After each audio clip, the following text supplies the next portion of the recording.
Hello, easy education में आप सभी का स्वागत है। आज के इस वीडियो में हम बात करेंगे पंचायती राज के अनुच्छेद के बारे में और उन्हें हम ट्रिक के माध्यम से याद करने का प्रयास करेंगे। तो चलिए स्टार्ट करते हैं। पंचायती राज के हम अनुच्छेद याद करें उससे पहले आप एक चीज़ देख लीजिए। हमारे यहाँ जो पंचायती राज व्यवस्था है वो त्रिस्तरीय है। 73वें संविधान संशोधन के तहत इसे संवैधानिक दर्जा मिला है तथा यह लागू कब हुआ है? 1993 में।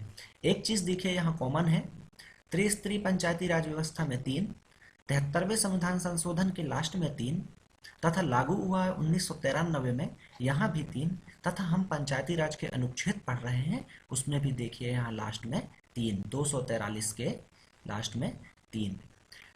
एक चीज ये तो हो गई, हम पंचायती राज से संबंधित जो भी आंकड़े हैं उनको उन पे ऊपर हमने नज़र डाल लिया है कि लास्ट में इनके 3 आता है ज़्यादातर। अब जब भी हम कोई अनुच्छेद पढ़ते हैं तो सबसे पहले क्या पढ़ते हैं? उसकी परिभाषाएं। तो यहाँ भी क्या पढ़ेंगे हम? परिभाषा। उसके बाद हम अनुच्छेद आगे स्टार्ट करते हैं। अनुच्छेद 243 ए में ग्राम सभा के बारे में हम पढ़ेंगे। सबसे पहले ए में ग्राम सभा के बारे में पढ़ेंगे, इसको आपको याद रखना है। बी से मैं आपको याद करा देता हूँ। बी मतलब बनना से याद रखिए। बी मतलब बनना, काय का बनना? ग्राम पंचायत का बनना। किसको पढ़ रहे हैं हम? पंचायत को पढ़ रहे हैं। तो यहाँ भी बनना किसको बनना? ग्राम पंचायत का बनना। तो बी फॉर बनना, किसका बनना? ग्राम पंचायत का बनना। यहाँ लिखा ना ग्राम पंचायतों का गठन। गठन मतलब ग्राम पंचायत का गठन मतलब ग्राम पंचायत का बनना। बनना मतलब बी। डी 243 डी स्थानों का आरक्षण। कौन से स्थानों का आरक्षण? जहां दबे हुए समुदाय के लोग हैं। दबे हुए समुदायों को हम आरक्षण मिल देते हैं, है ना। आरक्षण किसको देते हैं? दबे हुए समुदाय को, एसटी, एससी और ओबीसी या महिलाएं, है ना। तो डी से आपको याद रखना है दबे हुए समुदाय को आरक्षण। आरक्षण की जैसी बात आएगी तो हाँ समझ जाओ कि दबे हुए समुदाय को हमें आरक्षण देना है। डी से आप याद रख सकते हो। इसके बाद है 243 ई पंचायतों का कार्यकाल या अवधि, मतलब कितने ईयर पंचायत का कार्यकाल होगा, इसके बारे में हम बात करेंगे। ईयर मतलब ई से याद रख सकते हो। ई से ईयर। जब भी 243 ई आए तो समझ जाओ हाँ पंचायत के कितने साल काम, कितने साल या कितने ईयर पंचायत चलेगी, इस बारे में बात होना है। अगला है 243 एफ। इसमें दिया है सदस्यता के लिए अयोग्यताएं। ये देखिए अयोग्यताएं मतलब फेलियर। एफ फॉर फेलियर, इसको याद रख सकते हो। फेलियर मतलब अयोग्यताएं। अयोग्यताएं वाली बात हुई, हाँ फेलियर वाली बात हो रही है तो एफ में क्या आ जाएगी? फेलियर, अयोग्यताएं वाली चीजें आ जाएंगी। इसी तरीके से 243 जी। जी जी एनर्जी, शक्ति, है ना। देखो पंचायतों की शक्तियों के बारे में वर्णन है। शक्ति को इंग्लिश में क्या बोलते हैं? एनर्जी। जी आया, ठीक। और जब भी कोई शक्तिशाली आदमी आपसे कुछ बोले तो शांत बिल्कुल जी हाँ बोल दो। क्या बोलोगे? जी हाँ। कोई भी शक्तिशाली आदमी आपको काम बताए तो क्या बोलोगे? जी हाँ, है ना। यहाँ देखिए पंचायतों की शक्तियाँ जी में है और एनर्जी, एनर्जी में आता है जी, है ना। उससे याद आप याद रख सकते हो। अगला है एच। जी हाँ, मैंने बोला था जी हाँ, जी के बाद हाँ हाँ मतलब एच। यहाँ भी देखो कर अधिरोपित करने की शक्तियाँ, यहाँ भी आ रहा है शक्तियाँ, तो जी के बाद हाँ। पहले में पंचायतों की शक्तियाँ बताया गया है, दूसरे में पंचायतों की क्या शक्तियाँ? कर अधिरोपित करने की शक्तियाँ, अगले में एच, है ना। अगला है 243 आई। 243 आई, आई फॉर इनकम। इसको याद रखिएगा, आई फॉर इनकम। वित्तीय स्थिति के लिए वित्त आयोग का गठन। वित्त मतलब क्या? पैसा। पैसा मतलब क्या? इनकम की बात हो रही है ना। तो आई से याद रखेंगे इनकम। चलिए आगे देखते हैं। अगला है 243 जे, है ना। जे आप याद रखिए, जे जे जे में क्या लिखा है? पंचायतों की लेखाओं की संपरीक्षा। संपरीक्षा मतलब जांच, है ना। आपने जो भी लेन देन किया है उसका लेखा जोखा रखा होगा, उसकी जांच के बारे में वर्णन होता है। जैसे याद रखिए लेन देन की जांच या लेखा जोखा की जांच, है ना। लेखाओं की संपरीक्षा मतलब लेखा जोखा।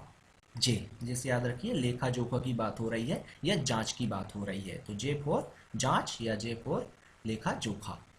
अगला है 243 के 243 के पंचायत के लिए निर्वाचन। पंचायत के लिए निर्वाचन मतलब कैंडिडेट का चयन की बात हो रही है। पंचायत में जो कैंडिडेट हैं, है ना, जो कैंडिडेट हैं उनके चयन की बात हो रही है।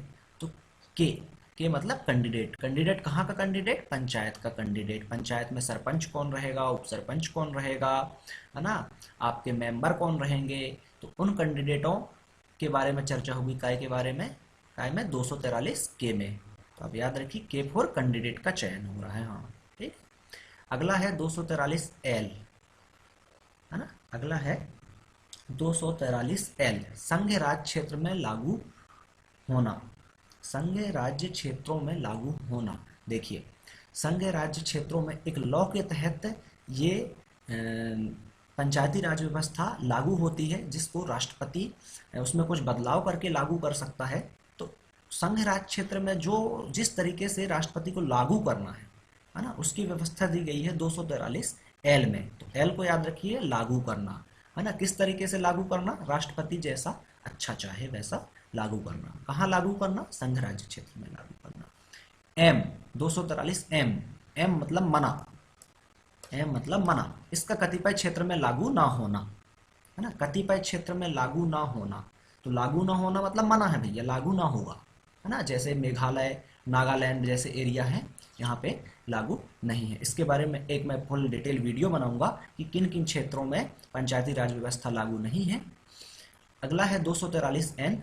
243 एन में विधियों व पंचायतों का निरंतर बना रहना। निरंतर, एन फोर निरंतर बना रहना, है ना। मतलब पंचायत में कौन कौन सी विधियां हैं उसका निरंतर बना रहना के संबंध में जो अनुच्छेद है वो कौन सा है? 243 एन। तो एन फोर आप याद रखिएगा, निरंतर बना रहना। अगला है 243 ओ, निर्वाचन संबंधी मामलों में न्यायालयों के हस्तक्षेप का वर्जन। निर्वाचन संबंधी मामलों में न्यायालयों के हस्तक्षेप का वर्जन। वर्जन मतलब अपोज नहीं करना है हमें। ओ फोर अपोज। कौन अपोज नहीं कर सकता निर्वाचन संबंधी मामलों में? राज्य सरकार का न्यायालय नहीं कर सकता अपोज, है ना। तो उसको भी आप याद रखिएगा। चलिए एक बार रिवीजन कर लेते हैं। बी फोर बनना, काय का बनना? पंचायतों का बनना। सी में क्या है? संरचना। काय की संरचना? पंचायत की संरचना। इसी प्रकार डी, है ना, अनुच्छेद डी में क्या है? डी में दबे हुए समुदाय को आरक्षण। ई क्या है? ईयर। ईयर मतलब पंचायत की अवधि कितनी रहेगी, पंचायत का कार्यकाल कितना रहेगा। एफ फोर फेलियर, मतलब अयोग्यताएं वाली बात होगी जहां, तो एफ वाला आएगा आर्टिकल। इस तरीके से जी मतलब एनर्जी, शक्ति, जहां शक्ति की बात होगी वहां जी। और हाँ, जी हाँ, मैंने कहा था जो शक्तिशाली आदमी है उसको बोलना जी हाँ, ठीक है। तो हाँ, कर, है ना। पहले में शक्ति के बारे में बताया गया, दूसरे में कौन सी शक्ति? कर लेने की शक्ति, पैसा वसूलने की शक्ति। आई फोर इनकम, है ना। इनकम मतलब वित्त, है ना, वित्त से संबंधित आर्टिकल हो गया। जे, कौन सा जे? जांच। काय की जांच? आपने जो लेखा जोखा दिया होगा उसकी जांच, है ना, लेन देन किया होगा उसकी जांच। अब आता है के मतलब कैंडिडेट का चयन। कैंडिडेट का चयन मतलब निर्वाचन, है ना। पंचायत में जो निर्वाचन हो रहा है, पंचायत में जो कैंडिडेट का चयन हो रहा है उसके बारे में के।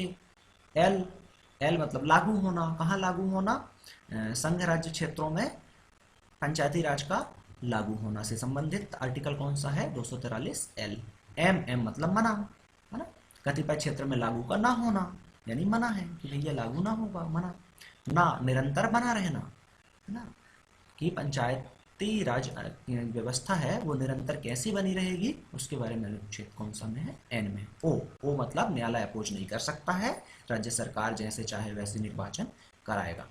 तो आपको ये वीडियो कैसे लगा मुझे आप कमेंट करके बताइए, तथा इस टॉपिक के अलावा आप किसी भी टॉपिक में आपको यदि वीडियो चाहिए तो आप मुझे कमेंट करके बता सकते हैं। मैं उसके लिए एक नए ट्रिक के माध्यम से आपको याद कराने का प्रयास करूंगा। और यदि आप नए वीडियो चाहते हैं तो आप हमारे चैनल को सब्सक्राइब कर लीजिए, है ना, तथा नोटिफिकेशन बेल को भी आप ऑन कर लीजिए, जिससे आपको नोटिफिकेशन मिलता रहेगा। धन्यवाद।